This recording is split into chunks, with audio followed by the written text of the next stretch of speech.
There are hundreds of ancient Chinese weapons. They come in every imaginable shape and size. There are weapons that stab, slash, cut, scratch, smash, bash, and claw. In the hands of a Kungfu expert, they are all lethal weapons. We count down 10 of the most devastating Kungfu weapons in order to uncover what might be the deadliest Chinese killing machine of all time.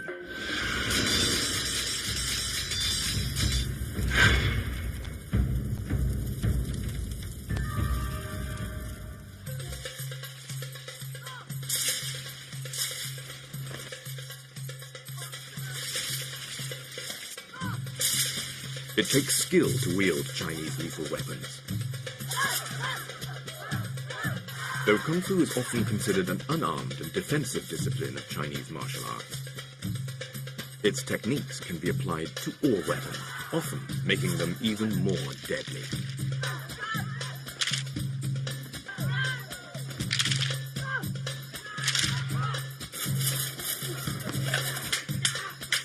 Kung Fu weapons come in countless shapes and sizes.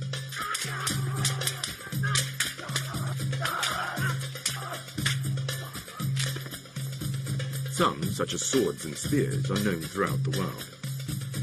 Others, such as the long-handled saber, ermine needles, antlers, and dark judge brushes, are distinctively Chinese. But no matter how outlandish their design or how poetic their name, they can all kill. Join us as we count down 10 of the deadliest Chinese weapons.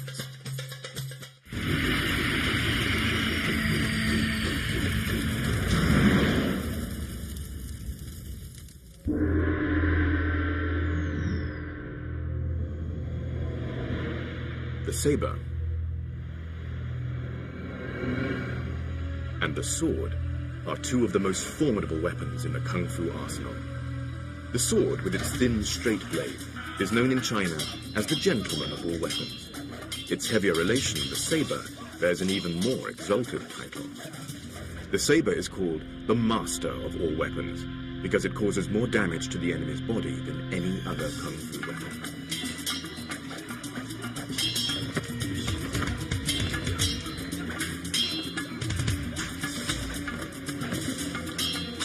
Light and agile, like a flying phoenix. That's the sword. Its main form of attack is the thrust. Savage and powerful, like a fierce tiger. That's the saber. It's used to chop, slash, and hack. The thin blade of the Chinese sword has razor-sharp edges on both sides. Because it has two edges, it requires more practice and technique. While larger and heavier, the saber has just a single edge. Therefore, there is a saying, saber, power won by strength, sword, soft, won by technique. The sword and the saber match the human body's proportions. Being neither too long or short, they are perfect for use. Within their effective striking distances, they are the best weapons. Little Tiger has practiced Kung Fu for over 20 years.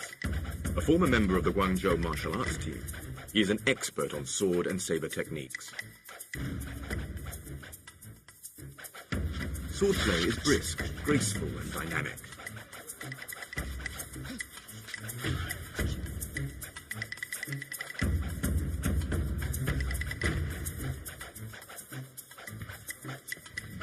Swordplay requires more than just a strong arm.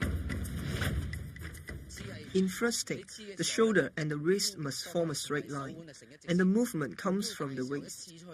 Because it's a straight line, it's fast, merciless, and accurate. The thrust is the sword's most lethal attack. Flicking involves lifting up the blade from below.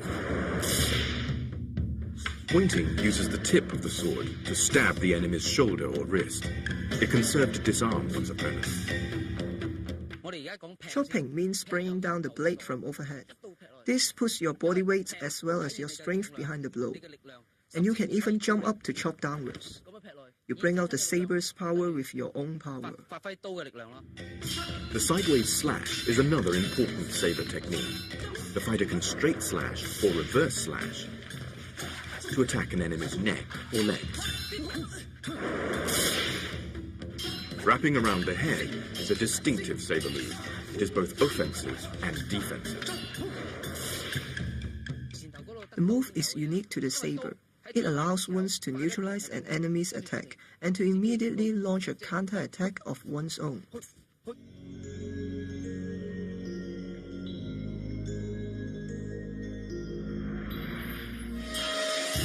In China, swords were more than just weapons. In ancient times, it wasn't only soldiers who carried swords. Scholars, philosophers, even poets wore them. A sword on the belt was a badge of honor, proof that the owner was a master swordsman.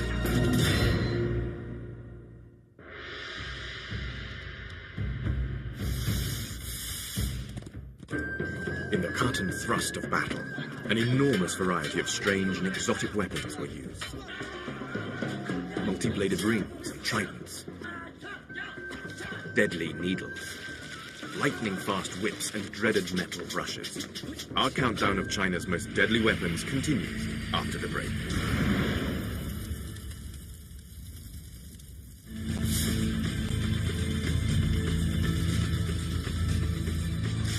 The Chinese have devised a huge number of weapons over thousands of years. We're counting down China's most deadly weapons. At number 10 was the saber and the sword. Now we continue the countdown at number 9 with one of the oldest weapons in the Kungfu arsenal.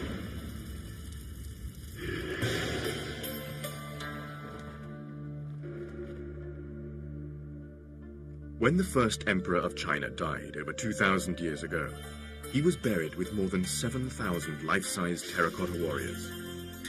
It was only fitting. In life, the emperor used his army to turn several warring states into a single country. While the terracotta army is only made of clay, they once held real weapons in their hands. Chief among them were the bow and the crossbow.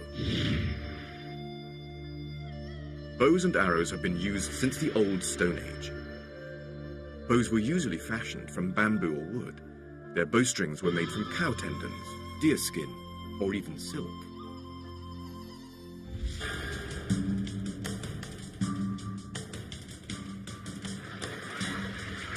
The traditional bows and arrows of China were often used as the first line of attack on the battlefield. They had a range of up to 100 meters. An experienced bowman could make around 10 shots per minute. Conventional arrows were, however, light and could do little harm to an armored soldier.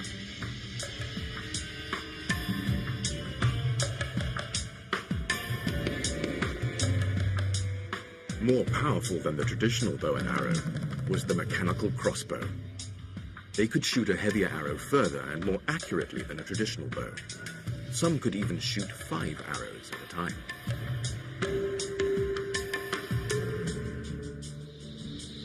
An ingeniously simple mechanism holds the bowstring in place, releasing it when required by means of a trigger.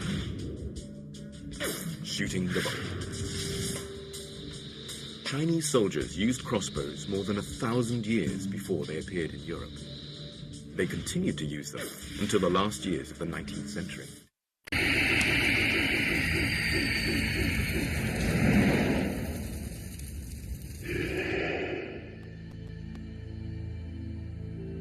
The mixture of copper and tin to make bronze resulted in the creation of many deadly new weapons. In terms of efficacy, bronze weapons were a lot sharper. They were sturdy yet supple, keen-edged but hard to break.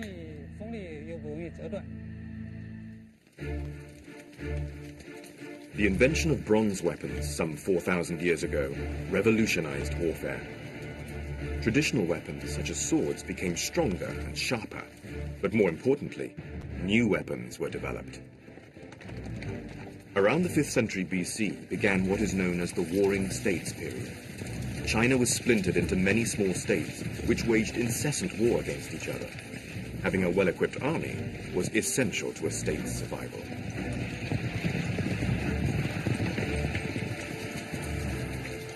As in ancient Egypt of the same period, chariot warfare was the order of the day. Long-shafted weapons called pole arms were the foot soldiers' best defense against chariots and mounted troops. Pole arms could be used to unhorse cavalry and take down chariots. While Chinese spears were much like the European pikes used thousands of years later, the bronze-headed ger was a uniquely Chinese weapon. When Chinese history entered the Bronze Age, the standard weapon was the ger. During the Eastern Chao period, the army's standard issue weapon, much like today's rifle, was initially the ger, which then developed into the Chinese habit. The ger was a distinctive ancient Chinese polearm. It had a right-angled blade affixed atop a bamboo or wooden pole. The upper horizontal blade of this ger is about 20 centimeters in length, and the lower vertical one was about 15 centimeters.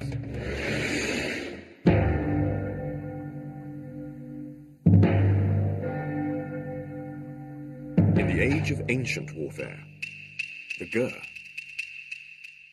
and the spear were stock military equipment. With its hook shape, the ger could pull down mounted soldiers. The ger's main offensive moves were hooking and stabbing. The attack would be targeted at the enemy's heart or head.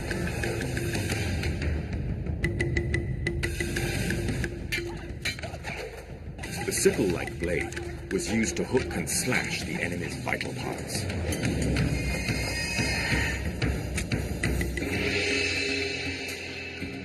The optimum angle of the blade was a great discovery for armorers. According to an ancient Chinese text,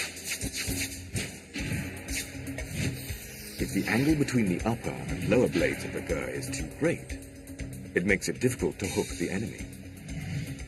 If the angle is too small, it would be difficult to slash through the target.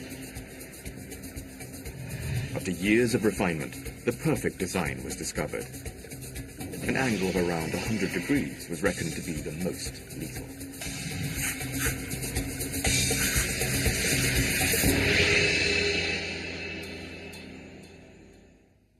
Having spent almost half a century on the study of Chinese archaeology, Professor Yang Hong thinks there's an even better example of ancient ingenuity.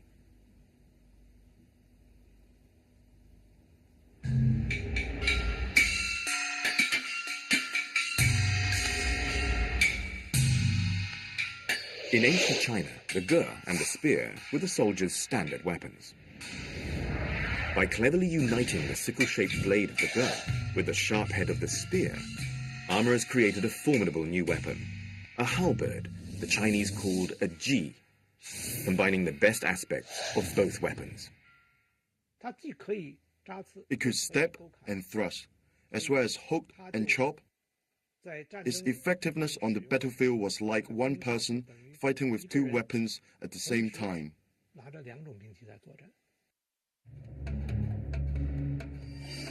The ancient ji had one or more sickle-shaped blades for hooking and chopping, as well as a spearhead for thrusting.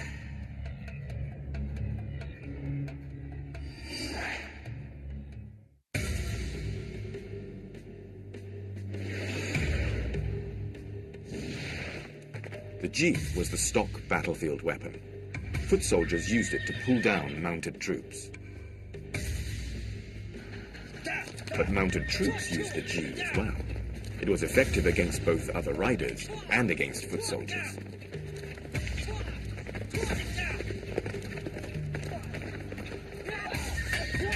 The multi-purpose ji quickly became the soldier's favorite weapon. With increased horizontal cutting edges, there were more opportunities to hook, cut, and slash one's opponent.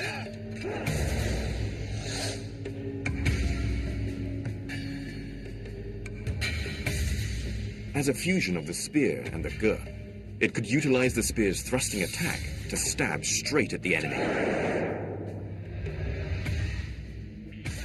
while the sickle-shaped blade would hook the limbs of enemies.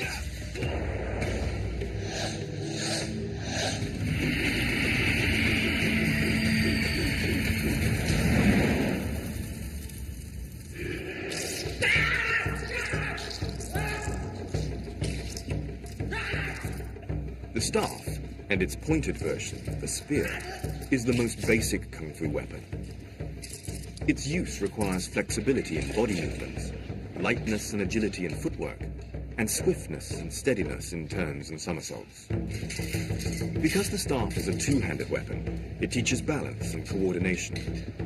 It is for these reasons that it is the starter weapon taught to aspiring Kung Fu fighters.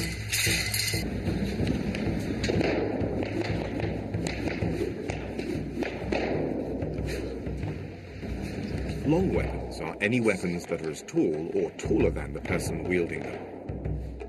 There is no set length for a long weapon. In fact, there is a saying in the Kung Fu world that 1 inch longer is 1 inch stronger. Offensively, long weapons extend the range of attack.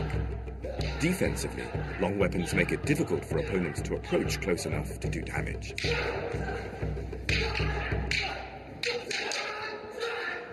Polearms, such as spears and halberds, are the military versions of long weapons, but even the civilian versions could cause some serious damage.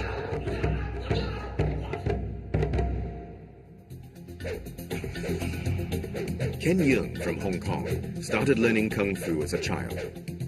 A Kung Fu choreographer for 16 years, he is an expert in all kinds of exotic weaponry and killing techniques. He is wielding a long-handled saber called the Guan Dao.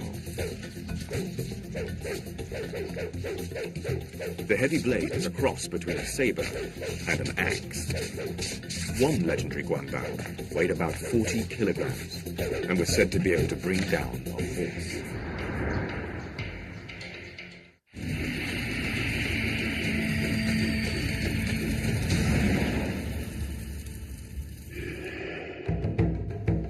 Whips are called soft weapons in Chinese, but they are anything but soft.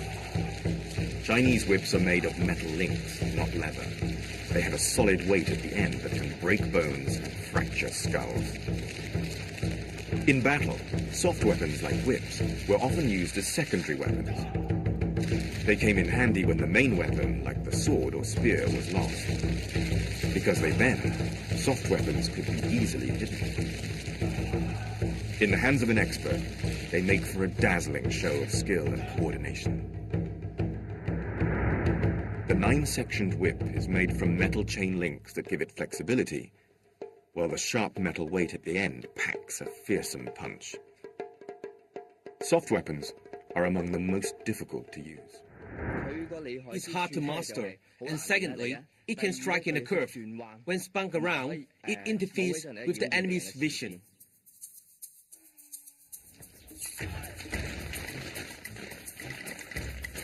The whip was a favorite assassin's weapon off the battlefield.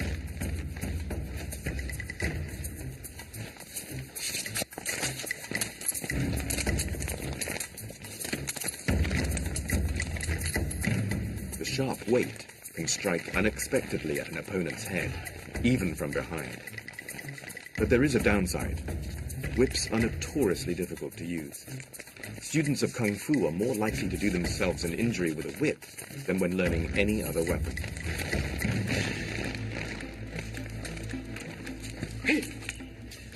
There's a saying in Chinese martial arts that rather practice the sword or saber than the hook or whip. That's because it's easy to hurt yourself with a whip.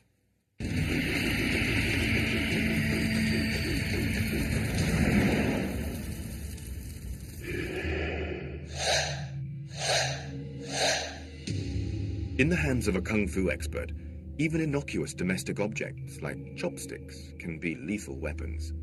Because they are unexpected, they are doubly deadly. This is actually a very common type of weapon. It relies on the user's willpower, manifest in a straight line to strike at an enemy's body.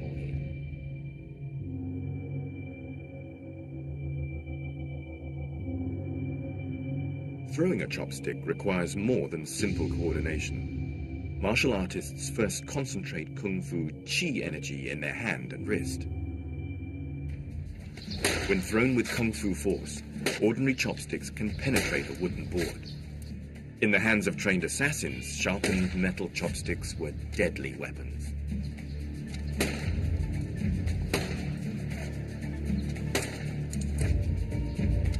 The targets for the chopsticks' piercing attacks are the chest, head, and groin.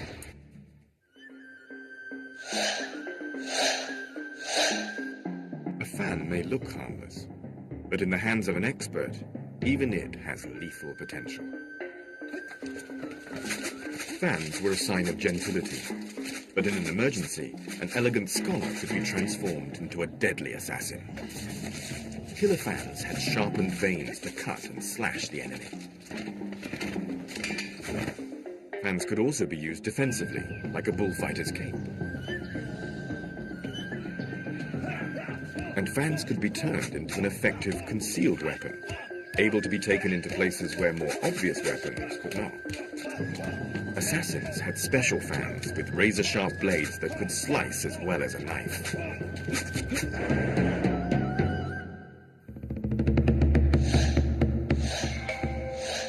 Calligraphy is one of the fine arts of China, but these metal brushes were not used to paint characters.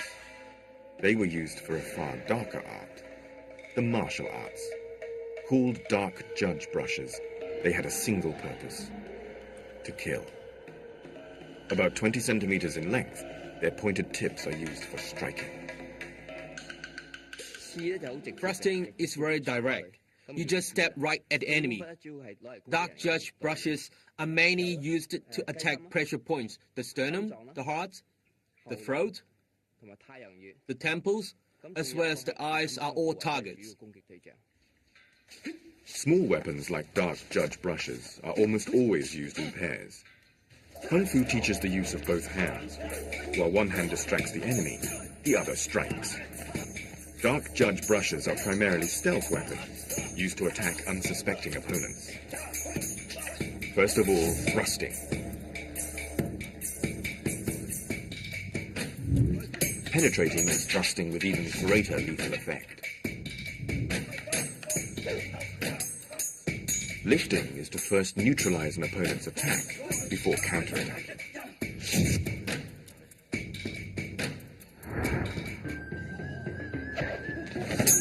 In the hands of an assassin, even everyday household items can become deadly weapons. After the break, strange exotic weapons, and the ultimate flying killers. Counting down China's top 10 lethal weapons. At number 10 are razor-sharp swords and sabers. At number 9 are long-range weapons, bows and crossbows. Favorite weapons among soldiers, spears and halberds, come in at 8. At number 7 are long weapons, 6 to 8 foot fighting stars. Whips, soft weapons that pack a big punch, are at 6. And at number 5 are common objects lethal in the hands of Kung Fu masters. But some of China's most ingenious weapons were never meant to be seen.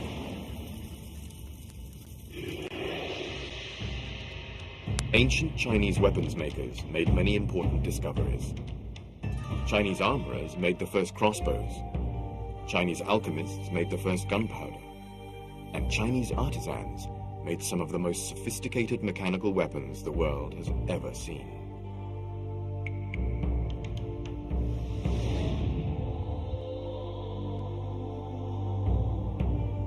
So-called sleeve arrows are ancient spring-loaded devices that could be hidden within the sleeves of a traditional Chinese gown.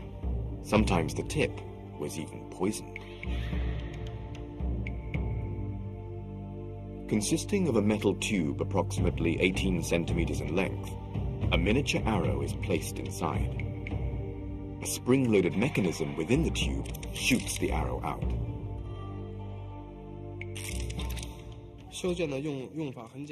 The sleeve arrow was very easy to use. It's shot by a spring. You place the arrow inside the tube, cock it,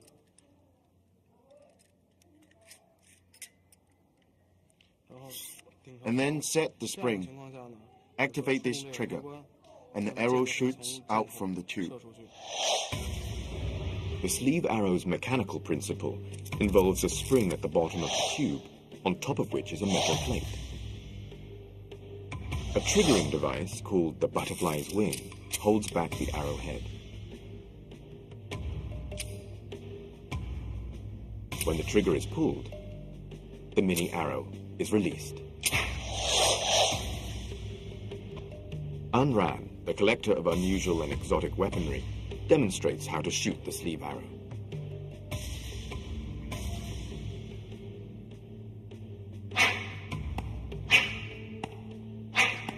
At short range, the sleeve arrow was surprisingly accurate.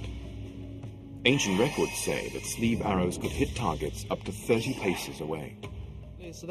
There are many similar kinds of concealed weapons.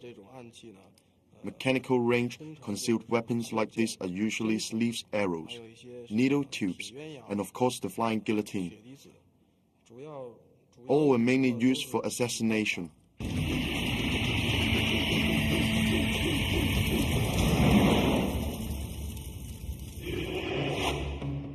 All sorts of strange and exotic weapons flourished in China.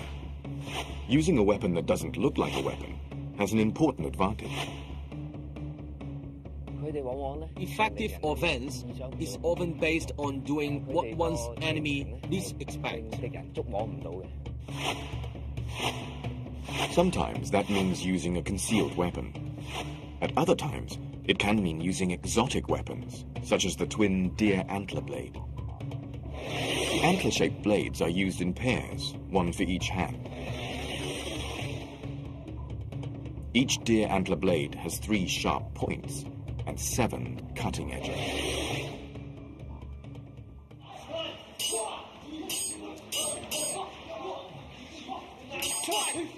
In combat, the deer antler blades are compact, sharp, and versatile.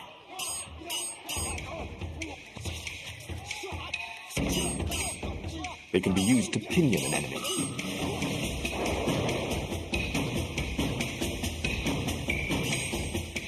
With multiple cutting edges, they can slice the enemy from any direction.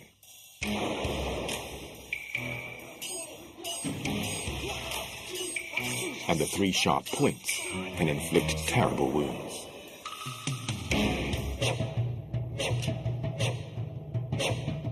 An even more strangely shaped weapon is the ring or wheel, a metal hoop with sharp blades around the perimeter. Popular around a millennia ago, during the Song dynasty, they came in a huge variety of forms. The crescent-shaped spade is derived from an everyday tool, but it was never used for digging. Most people were prohibited from owning conventional weapons like swords, so they adapted spades and other agricultural tools as weapons. Like the spade, this rake is another farming tool that has been modified for lethal intent.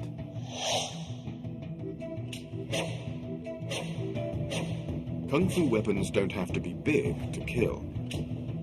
Ermei needles are only around 25 centimeters long. The points at both ends make them particularly dangerous at close range. The ring pivot at the center of each needle improves grip, enabling the thin needle to stab with deadly force.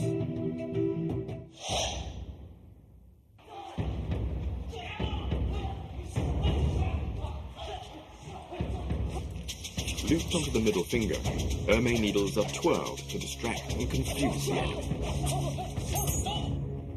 As with Dark Judge brushes, the enemy's temples, eyes, and throat are the target.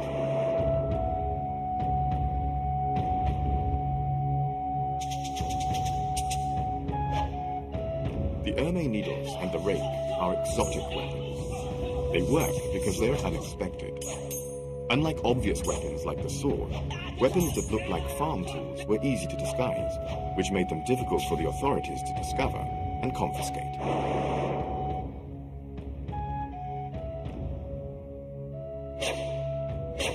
The dang is another weapon that is easily disguised as a farm tool. Only the profusion of sharp points gives the secret of its real use away.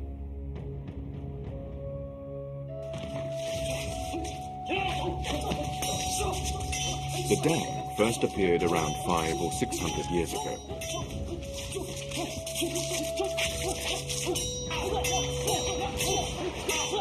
It can be used as a spear or to hold the enemy at bay.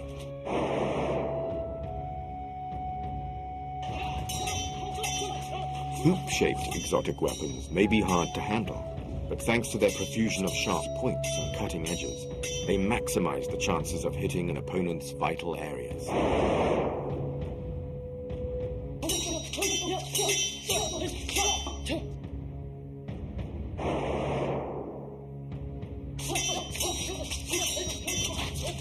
Rings can even hold their own against long weapons. In skilled hands, they can immobilize larger weapons with locking moves.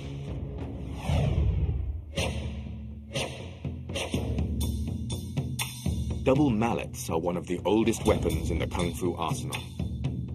Adding sharp edges to a cudgel increases its ability to crack skulls and break bones.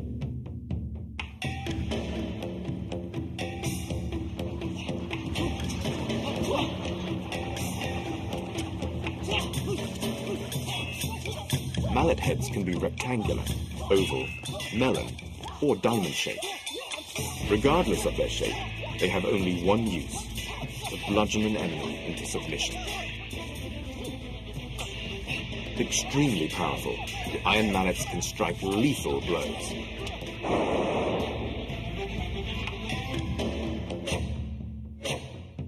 Twin hooks are double weapons, one for each hand. They are hook-shaped swords with an extra crescent-shaped blade on the handguard. They act as 4 weapons in one.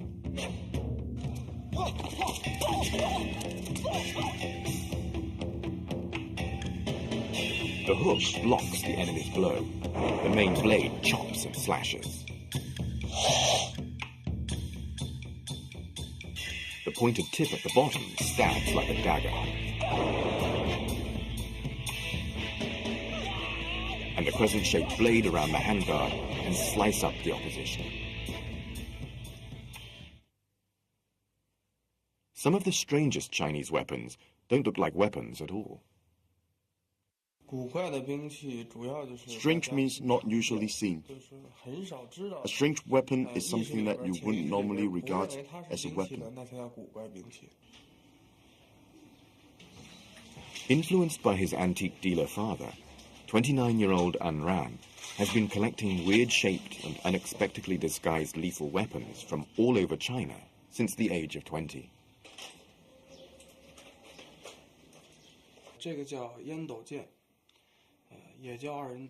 This is a tobacco pipe sword. When least expected, a blade suddenly appears to strike at an enemy, who is caught totally off guard. A genuine antique, this tobacco pipe sword is several hundred years old. Dating from the Qing dynasty, its thin, hidden blade marks it out as an assassin's stealth weapon. An Ran now has over 300 weapons in his collection.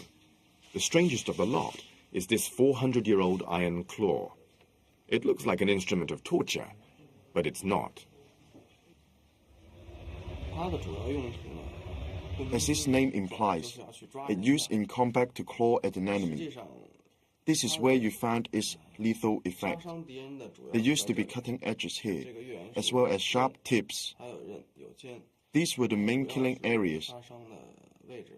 As for the claw, its main use wasn't in fact for killing.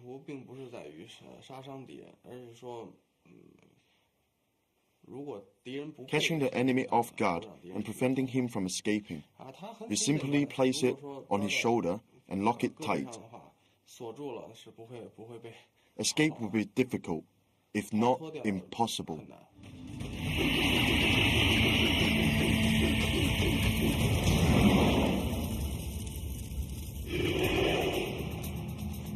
Most Kung Fu fighting is done up close and personal, but sometimes hand-to-hand combat is not appropriate. One of the best weapons for long-range attacks is the rope dart.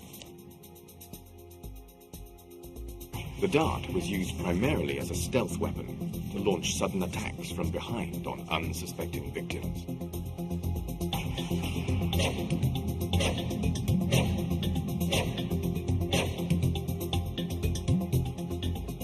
The rope dart is composed of a rope usually about 4 meters long with a metal dart at the end. The dart is either conical or diamond shaped and between 16 to 20 centimeters long.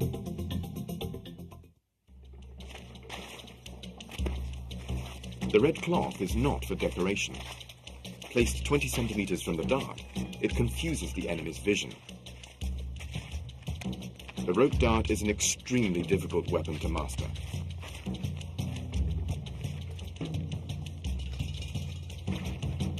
The rope dart makes use of energy from the fighter's neck, shoulders, elbows, and other joints to attack from a distance.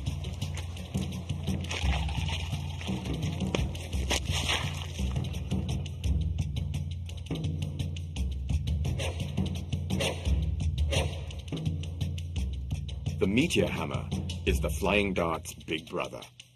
Like the flying dart, it is spun on a rope, but its heavier weight makes it spin faster and strike harder.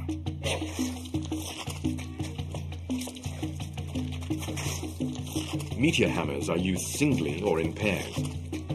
In the single version, the rope is approximately 5 meters long. One end of the rope is tied to the wrist. The other is connected to a bronze melon-shaped hammer. The meteor hammer is the military version of smaller flying weapons. It is a distinctively Chinese weapon that can be traced back to the Warring States period of around 400 BC.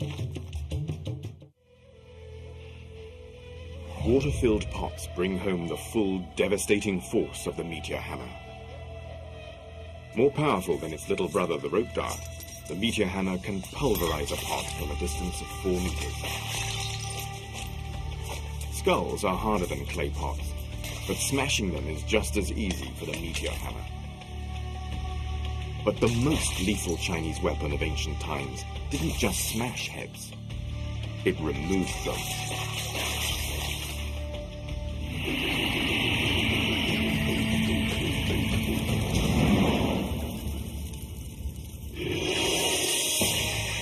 Perhaps the most secretive Chinese weapon of all time.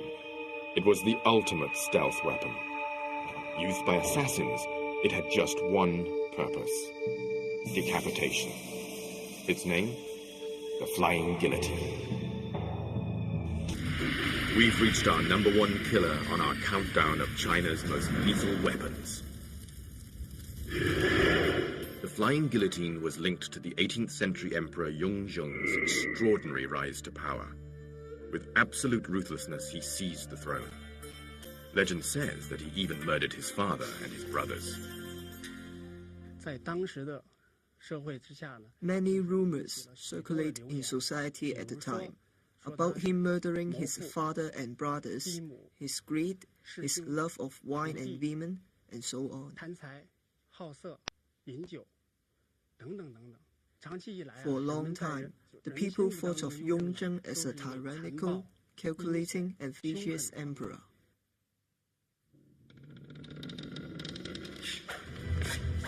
The emperor's reputation wasn't helped by having his own private army of assassins. The legendary army went under the innocuous-sounding name of the Pole Hoisting Authority. Their official task was to organize the emperor's hunting and fishing trips, but it was their unofficial duties that struck terror in the court. It was rumors surrounding the death of one of the emperor's brothers that first gave rise to stories about the Flying Guillotine. For when the body was found, the head was missing. The emperor's assassins were presumed to have done the deed, but no one knew how. I heard about Flying Guillotine when I was little, mainly from magazines, martial arts novels, as well as movies and TV. The Flying Guillotine appeared in them all. Featured in countless martial arts movies, the Flying Guillotine is the ultimate weapon of fantasy. But did this legendary weapon truly exist? Wu, a film buff and art director, is keen to find out. The problem is that no one has ever seen a real flying guillotine, so Wu decides to design one for himself. Wu concludes that the flying guillotine should resemble something like a hat big enough to cover a person's entire head, with some sort of mechanism at the bottom to activate the blades to decapitate the victim. Consolidating all available folk legends and descriptions of the flying guillotine, and adding a little imagination of his own, Wu works out a design diagram for the mysterious weapon. The entire design should be like this. There's a cover on top and a soft back below, and it's underneath where you find the mechanism. Wu's recreation is comprised of 3 movable blades. A pull of the rope snaps the spring-loaded blades shut. It's an elegant design, but will it work? There's only one way to find out. Wu takes his drawings to a workshop where craftsmen can turn his design into reality.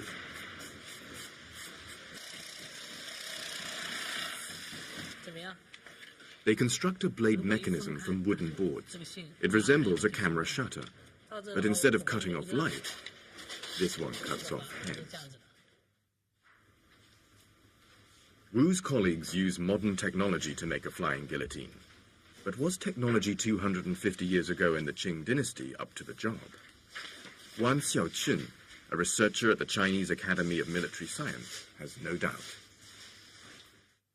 The killing principle is based on the blades, and such blades could be constructed. In the Qing dynasty, it would have been possible to construct such a flying guillotine. This is the flying guillotine that we made. I'll now demonstrate how it works. It covers the victim's head like this, and then you pull this chain. That's how it works. It's a simple design. There's the top, a cloth back in the middle, and the most important part, where the mechanism and the blades are located. How do these blades work? They work when you pull on this chain from afar. I'll demonstrate for you. When you pull on the rope, the blades all converge inwards. Building it is one thing, but how in the world do you get this onto someone's head? Kung Fu master Ken Yeung needs all his 30 years' experience to discover the answer. I think, other than throwing in the normal way, another method would be to lift up and toss it onto someone's head from above. Throwing strength and accuracy are the first things that need to be practiced. Timing is also crucial, as the victim won't just stand there to be targeted.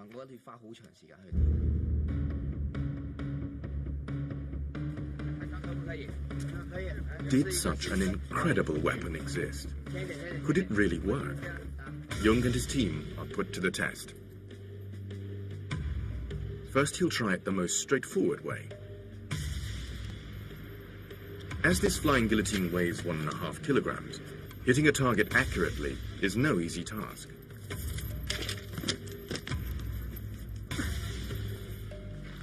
But after repeated attempts, Yeung concludes that it can be done. Wrist power needs to be great. You also need a strong arm and good accuracy. If you manage all 3, you've got a good chance of success. Yeung reckons that warriors in ancient China would have been skilled in leaping. He thinks they may have deployed the flying guillotine while in mid-air. With the aid of a trampoline, Yeung's assistant attempts to do just that. He's a trained stuntman, but even he finds it difficult.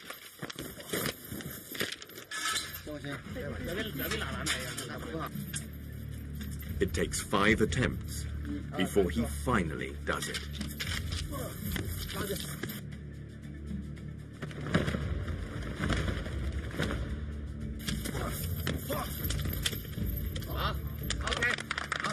You need a certain level of Kung Fu skill before you can master the flying guillotine.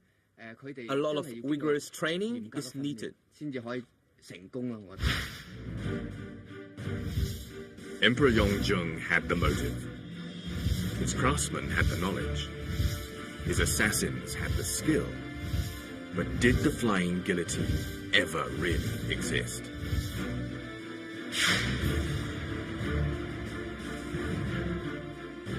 Fact or fiction? No one knows for sure. Only one thing is certain. If Chinese craftsmen did build the legendary flying guillotine, it would have been the ultimate Kung Fu killer.